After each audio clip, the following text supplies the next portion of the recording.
So hey guys, welcome again to my channel zoology vibes. Hope you are good and fine. तो बढ़िया हो ना आप लोग। तो आज हमारा लेक्चर नंबर 4 है यूरोजेनेटल सिस्टम का, और आज के इस लेक्चर में हम यूनिफेरस ट्यूब्यूल करेंगे। सो यूनिफेरस ट्यूब्यूल के बारे में जब पढ़ेंगे तो पिछले लेक्चर में हमने क्या कहा था, किडनी पढ़ा था। किडनी का हमने पढ़ा था कि उसके दो पार्ट होते हैं, कॉर्टेक्स, मेडुला। मेडुला में आपके पिरामिड्स प्रेजेंट होते हैं। मेडुला से जो पैपिलाइज आ रही होती है वो फॉर्मेशन करती है माइनर कैलेक्स का, फिर माइनर कैलेक्स से मेजर कैलेक्स बनता है, एंड देन वो जाके सारा रीनल पेल्विस में निकल जाता है, जहाँ से आपको यूरेटर के थ्रू यूरिनरी ब्लैडर में आपका जो यूरिन है वो आके स्टोर हो जाता है ना।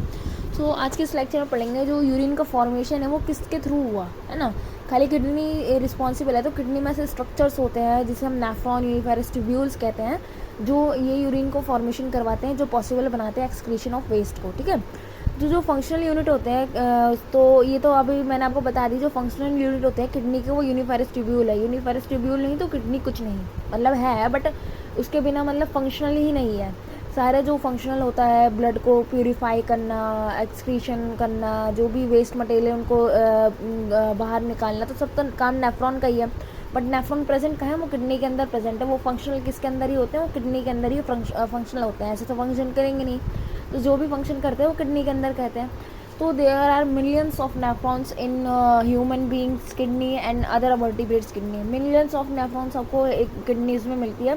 एक सिंगल किडनी की बात हो रही है यहाँ पर, दोनों किडनी को इंक्लूड करके नहीं, सिंगल किडनी की। ठीक है, तो ये जो यूनिफेरस ट्यूब्यूल है ये दो पार्ट से बना होता है। एक नेफ्रॉन, जिसे नेफ्रिक पार्ट कहते हैं, जिसमें एक्सक्रीटरी ट्यूब्यूल वगैरह इंक्लूड होती हैं, और दूसरा जो होता है वो कलेक्टिंग डक्ट, जिसमें जो कलेक्टिंग डक्ट्स होती है, कलेक्टिंग ट्यूब्यूल इंक्लूड होती है, जो जाके यूरिन को माइनर कैलेक्स से मेजर कैलेक्स जाता है, जो यूरिन को कलेक्ट करने का काम करता है बेसिकली। तो वो कलेक्टिंग ट्यूब्यूल होता है। तो इन दो पार्ट से मिला के बनता है आपका एक यूनिफेरस ट्यूब्यूल। तो नेफ्रॉन एक अलग पार्ट है। नेफ्रॉन किसका पार्ट है, यूनिफेरस ट्यूब्यूल का एक पार्ट है नेफ्रॉन, और यूनिफेरस ट्यूब्यूल है जो उसके दो पार्ट है, नेफ्रॉन और कलेक्टिंग ट्यूब्यूल। ठीक है, तो पहले बात करते हैं नेफ्रॉन की। तो बेसिकली जो नेफ्रॉन होता है वो एक डायलेटेड सा पोर्शन होता है, ठीक है, जो कैप्सूल और सिक्रेटरी ट्यूब्यूल का पोर्शन बनाता है। जैसे आप glomerulus, renal capsule, Bowman's capsule जिसे कहते हैं, वो सब बनाता है। तो जो मैमिलियन की किडनी होती है वो दो टाइप की होती है। ठीक है, एक होती है कॉर्टिकल नेफ्रॉन एंड एक होती है जक्स्टा मेडुलरी नेफ्रॉन। तो जो कॉर्टिकल नेफ्रॉन होती है, इसका जो ग्लोमेरुलस होता है वो आउटर किडनी में रहता है, with a tubule that extend only in the peripheral region of medulla. जिसका नेफ्रॉन जो होता है, जो बोमन्स कैप्सूल ग्लोमेरुलस होता है, वो कॉर्टेक्स में रहता है, और इसका बहुत मतलब पूरा रीजन नहीं, बहुत माइनर सा रीजन होता है जो मेडुला में लाई कर रहा होता है। ठीक है, ये हमारी बुक में 90% दे रखा है, बट ये 85% जो होता है ह्यूमन किडनी में, जो प्राइमेट्स होते हैं, मंकी वगैरह, ह्यूमन बीइंग, इन सब में 85% की मात्रा में ये होता है। बाकी जो 15% होता है वो जक्स्ट्रा मेडुलरी नेफ्रॉन्स पाए जाते हैं। बट आपकी बुक में 90% लिखा है, तो आप 90% ही लेके चलिएगा। ठीक है, ये जो पाए जाते हैं, और इनका जो लूप ऑफ हेलनेस होता है, जो मेडुला में लाई कर रहा होता है जनरली सबका, तो ये बहुत ज़्यादा डीप नहीं होता है। जो इनका नेफ्रॉन होता है बहुत ज़्यादा डीप नहीं होता मेडुला में, बहुत हल्के से उसमें आके, मतलब ऐसे समझ लीजिए बस मौत को छू से टक से वापस आ जाता है, ये हल्के से आके वापस आ जाता है। ठीक है, इसका शॉर्टर लूप ऑफ हिलने होता है। ठीक है, जो जक्स्ट्रा मेडुलरी नेफ्रॉन होता है, इसका जो ग्लोमेरुलस होता है वो डीपर कॉर्टेक्स रीजन में होता है। ठीक है, बहुत ज़्यादा क्लोज होता है, मतलब मेडुलर रीजन से जो इसका ग्लोमेरुलस होता है वो क्लोज होता है, बहुत डीप होता है, कॉर्टेक्स के डीप रीजन में होता है। जैसे ये किडनी है आपकी, है ना, ये मेडुला है, ये कॉर्टेक्स है। ठीक है, तो ये जो नेफ्रॉन का ये ग्लोमेरुलस है, ये इस साइड रहेगा। ये जो डीपर कॉर्टेक्स हो गया, मतलब बिल्कुल अबव तो नहीं हुआ हमारे कॉर्टेक्स के तरफ से डाउन वाला लेयर हुआ, तो वहाँ पे इसका जो जक्स्ट्रा मेडुलरी है, इसका ग्लोमेरुलस रहता है। फिर इसका लूप ऑफ मिलने जो होता है लंबा सा होता है, फिर वो सीधा मेडुला के अंदर आता है।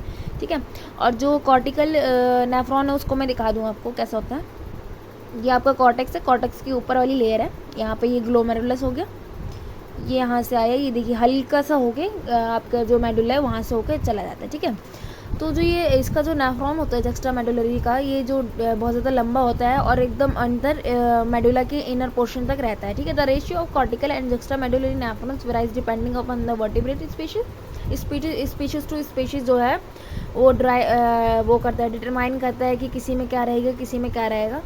ठीक है, बट जो 100% देखा जाता है वो ड्राई हैबिटेट में देखा जाता है। बट मैं ह्यूमन बीइंग का आपको बता दिया, 85% जो है प्राइमेट्स वगैरह में 85% कॉर्टिकल रहते हैं और 50% जक्स्ट्रा मेडुलरी रहता है। बाकी ड्राई हैबिटेट में आपके रेप्टाइल्स वगैरह आते हैं, तो उनमें अलग अलग होता है। ठीक है, तो जो पहले बात करते हैं हम नेफ्रॉन्स की, जो पहला पोर्शन है, नेफ्रॉन्स में भी 2 पोर्शन आते हैं।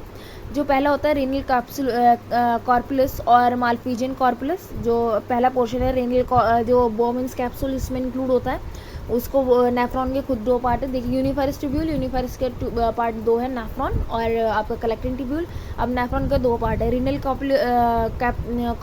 कॉर्पुस्कल्स और माल्फिजियन कॉर्पुस्कल्स भी बोलते हैं, और एक ट्यूब्यूलर पोर्शन होता है जिसमें आपका loop of Henle, DCT, PCT ये सब इंक्लूड होता है। ठीक है, तो जो रीनल कॉर्पुस्कल्स होता है ये प्रॉक्सिमल पोर्शन होता है, मतलब नेफ्रॉन का पहला पोर्शन जो होता है वो यही होता है। ठीक है, ये double walled of squamous epithelial capsule called Bowman's capsule और renal capsule. Between the layer Bowman's capsule is a unitary space for receiving the fluid filtered through the capillary wall and visceral layer. ठीक है, जो ये बोमेंस capsule और ये capsule होती है, तो ये किसकी लेयर से बनी हुई होती है? डबल वॉल्ड होती है, डबल लेयर होती है। किसकी? स्क्वामस एपिथेलियल कैप्सूल की जो होती है डबल लेयर होती है। ठीक है, इनके बीच में एक लेयर होती है, एक बेसमेंट मेम्ब्रेन होती है, उसके बाद एक और एंडोथीलियम की लेयर होती है। तो बीच में जो बेसमेंट मेम्ब्रेन होती है, जो जहाँ से मेन जो गैसेस एक्सचेंज होता है वो बेसमेंट मेम्ब्रेन, गैसेस एक्सचेंज बोल जो मेन फिल्ट्रेशन होता है ब्लड का, वो बेसमेंट मेम्ब्रेन में होता है। ठीक है, तो आपको बोमेंस कैप्सूल के 3 लेयर्स दिखेंगे, एंडोथीलियम, एपिथीलियम, और जो आपकी सेंटर वाली होती है, बीच वाली होती है, उसे बेसमेंट मेम्ब्रेन कहते हैं। ठीक है, A spherical tuft of interarterial capillaries called glomerulus is surrounded by the Bowman's capsule. Each glomerulus is formed by subsequent branching of renal artery into a capillary bed. ठीक है, जो एक स्पेरिकल सा tuft, मतलब एक बहुत सारा गुच्छा दिखता है आपको कैपिलरीज का। ठीक है, जो क्या फॉर्मेशन कर, किसकी फॉर्मेशन करते हैं? ग्लोमेरुलस की। ग्लोमेरुलस बेसिकली है क्या? एक कैपिलरीज का नेटवर्क ही तो है, capillaries network of capillaries is the glomerulus, है ना, जो बोमेंस कैप्सूल के आसपास सराउंड कर रहे होते हैं, मतलब उसके अंदर एक एज ए सेट बोल सकते हैं, उसके अंदर सेट हुए हुए रहते हैं, बैठे हुए रहते हैं, फिक्स हुए हुए रहते हैं, जो ग्लोमेरुलस होता है।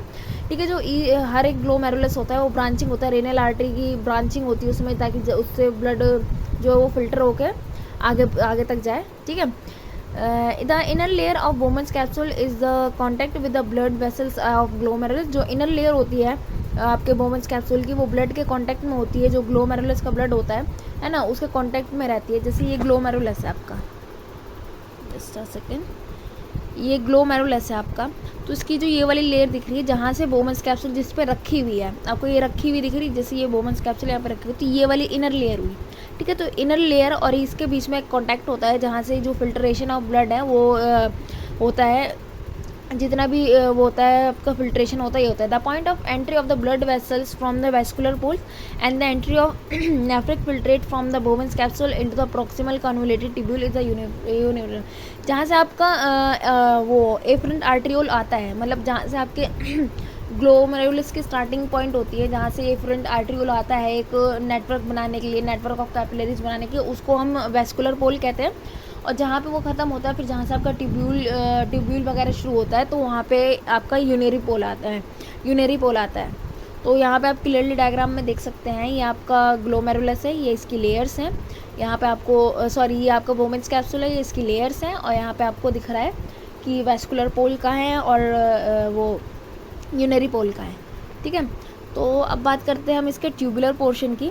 तो जो ट्यूबुलर पोर्शन होता है उसका हमारे नेफ्रॉन का, तो 3 पार्ट में डिवाइड होता है, पीसीटी, डीसीटी और लूप ऑफ हेनले। ठीक है, तो पीसीटी क्या होता है? Proximal convoluted tubule. इसको कैसे याद रखेंगे? जो नेफ्रॉन का ट्यूब्यूल वाला पार्ट है, तो सबसे पहले कौन सा था? पी फॉर पहला, पी फॉर प्रॉक्सिमल, है ना, तो पहले आता है पीसीटी और सबसे लास्ट में आता है डीसीटी। डीसीटी और पीसीटी के बीच में आता है आपका loop of Henle, Henle's loop या लूप ऑफ हेनले, आप कुछ भी बोल सकते हैं इसका। ठीक है, तो पहले बात करते हैं हम पीसीटी की।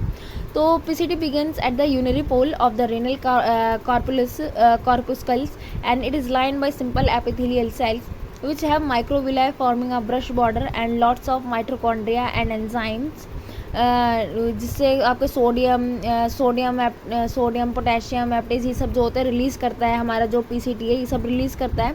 और इस किसका बना होता है? ये सिंपल एपिथेलियम सेल्स का बना होता है, जो brush border brush border cells इनके उसमें प्रेजेंट होते हैं, इनर साइड में, इनर लेयर में इनके brush border epithelium brush border cells present होते हैं, और इनके पास बहुत सारा माइटोकॉन्ड्रिया होते हैं और सिक्रीटिंग एंजाइम्स होते हैं जो सोडियम पोटेशियम इन सबको सिक्रीट करते हैं। ठीक है, PCT has wide lumen and surrounded by peritubular capillaries. PCT का जो होता है, जो ल्यूमेन होता है, जो स्पेस होता है वो वाइड होता है और वो पेरिट्यूबुलर कैविटी से जो होता है लाइन होता है, ठीक है। पेरिट्यूबुलर कैविटी से जो होता है लाइन होता है। तो पीसीटी क्या होता है, एक फ्रीली परमेबियल होता है, उससे आपको आयंस भी बाहर आते आते दिखेंगे, वाटर भी बाहर आते दिखेंगे, वो किसी के लिए इम्परमेबियल नहीं है।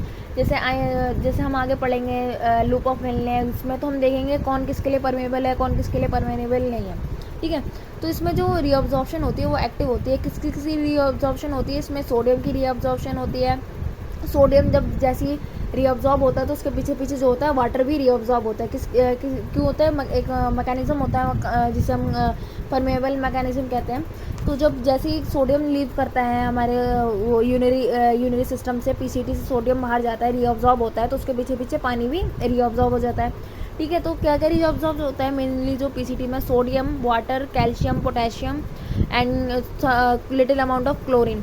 और जो न्यूट्रिएंट्स, ये ग्लूकोज वगैरह जो आ जाते हैं, ये 100% जो होता है पीसीटी में रीअब्जॉर्ब हो जाते हैं। कोई सा भी ग्लूकोज का पार्टिकल्स आपको नहीं दिखता है पीसीटी के बाद, मतलब पीसीटी पूरा रीअब्जॉर्ब करता है फिल्टर करके।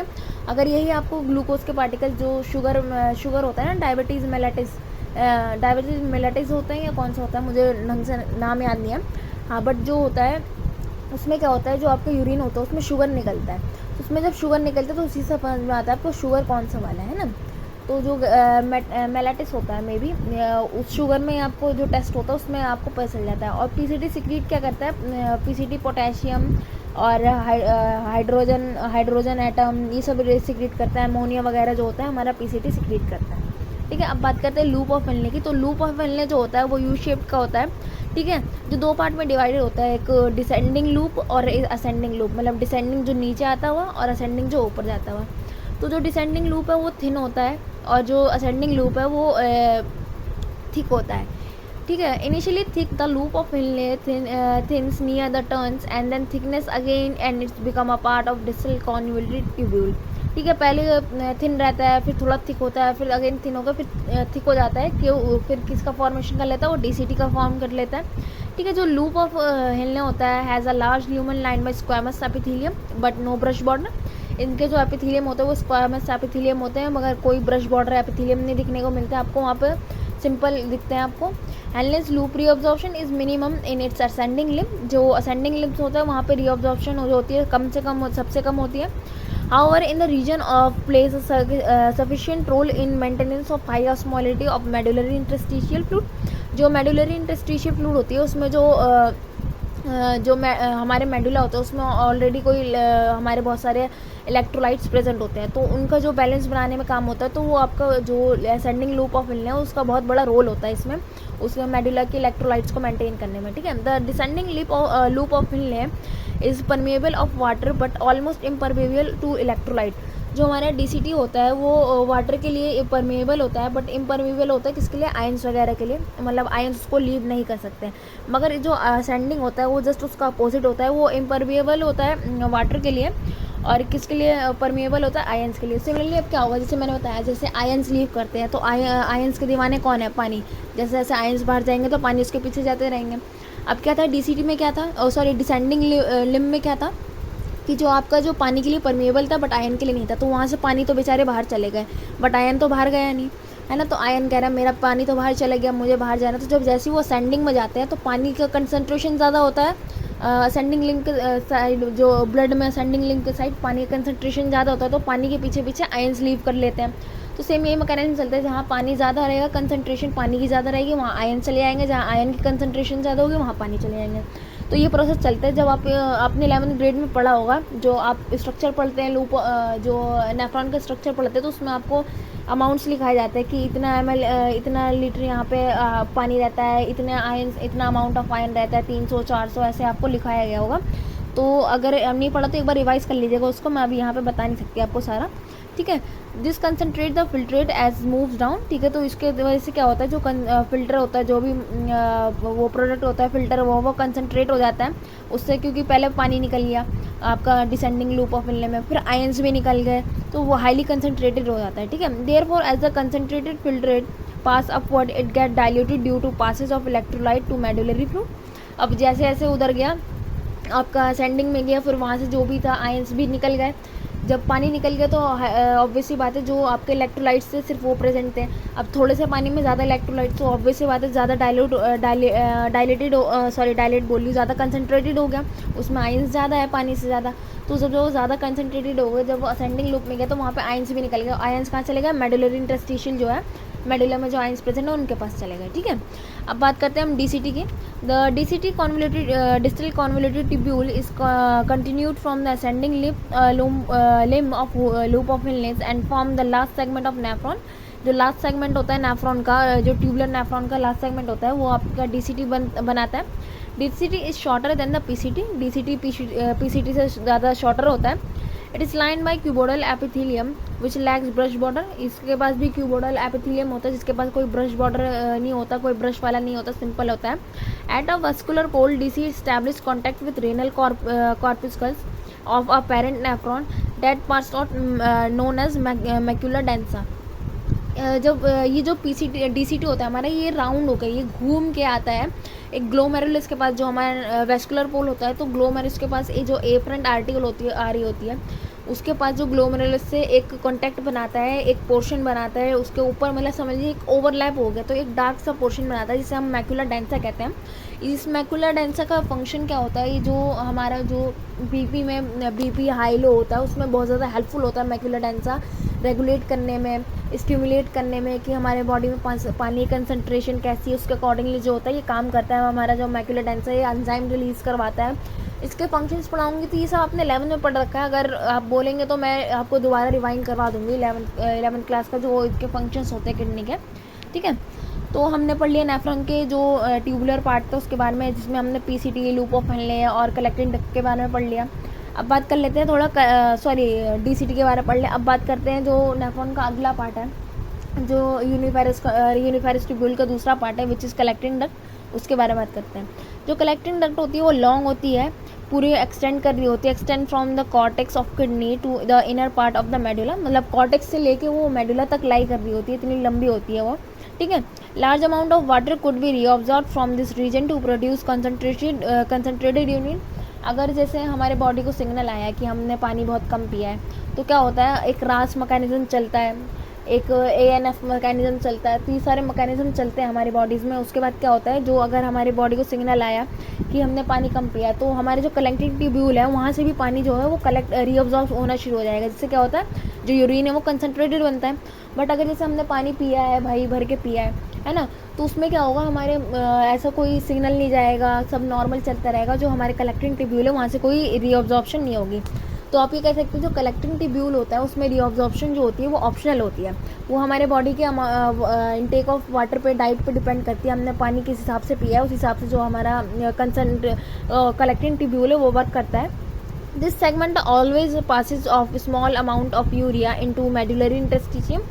अब स्मॉल अमाउंट ऑफ, छोटा सा अमाउंट ऑफ यूरिया जो है मेडुलरी इंटेस्टिशियम में भेज देता है, किस लिए? ऑस्मोलैरिटी को मेंटेन करने के लिए। ठीक है, it also plays a role in maintenance of pH and ionic balance of blood by selective secretion of HNK+ ions. क्या करता है, H+ और K+ आयन को सिक्रीट करता है जो हमारा कलेक्टिंग ट्यूब्यूल्स है, उससे क्या होता है उसके थ्रू जो हमारे ब्लड का pH है वो मेंटेन रहता है। जो हमारे ब्लड का pH है किस चीज़ से मेंटेन करता है, जो हमारा कलेक्टिंग ट्यूब्यूल है वो हाइड्रोजन और पोटेशियम आयंस जो है वो रिलीज़ करता है। ठीक है, वीडियो मेरी यहीं पे ख़त्म होती है। होपफुली आपको वीडियो पसंद आई होगी। वीडियो पसंद आई तो लाइक शेयर सब्सक्राइब करना बिल्कुल भी ना भूलें। Thank you.